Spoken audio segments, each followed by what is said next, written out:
Kabaron'Ny Mpanakanto.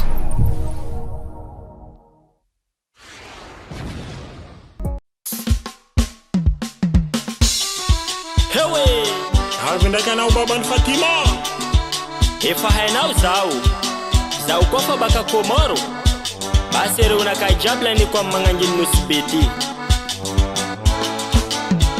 Magnanginy Nouveaute, Maro Tsara mama. Magnanginy Tanambo, Maro Tsara. Magnanginy Marodo, Magnanginy Senganinga, Maro Tsara mama. Hewe, Maro Tsara eky reo magnangy ty. Hata zana zo raiky ty tsy avosotro eky ty mama. Mbila ho volana kajiaby ty laniko aminany. Hata zaho fa matoe laha ty mbila zana kolagny. Magnanginy Poneme, Tsara lena vade. Magnanginy Kave, oitako Maro Tsara. Magnanginy Zamanza, Roma Mpanakanto. Magnanginy Bawan, oyantsy medariana. Hewe, hata zana zo magnangy ty. Mahay mikarakara. Hata zaho mila miboaka zaho voa parfum magnitry tsara. Hata ireo magnangy amin'ny lalabe igny ata magnara-maso zaho. Araiky nazoko ty tsy avosotro mama.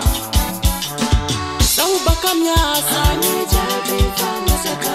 Halony saluandi, zaho avasafosafo. Kozara diaraki, jaby magnire. Izy tsy mampiraty, signatiavako izy. Signatiavako izy. Signatiavako izy. Signatiavako izy. Signatiavako izy. Signatiavako izy.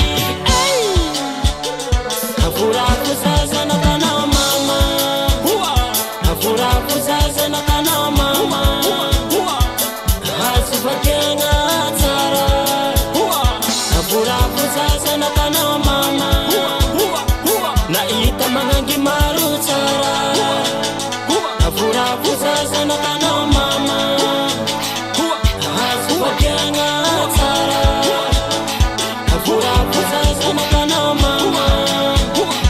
Naita magnangy Maro Tsara. Afurako zaza na kana mama. DJ Remix Soul.